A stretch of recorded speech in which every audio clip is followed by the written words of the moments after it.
Eli on todella vaikeaa löytää kämppää, joka menee siihen Kelan vuokrarajoihin. Ja sitten jos sä asut ylikalliissa kämpässä, sitä ei enää maksettaisi ja sä et saa.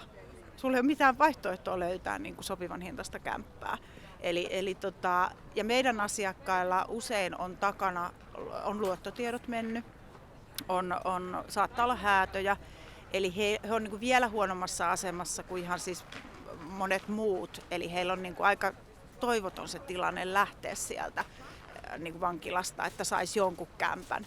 Sitten on tietysti kaikki tällaiset kuntouttavat tai heille räätälöidyt. Meillähän on retskodit meidän talossa, eli meillä on asumispalveluja, mutta esimerkiksi helsinkiläisillä meillä ei ole sopimusta Helsingin kanssa, eli helsinkiläiset ei voi niihin hakeutua.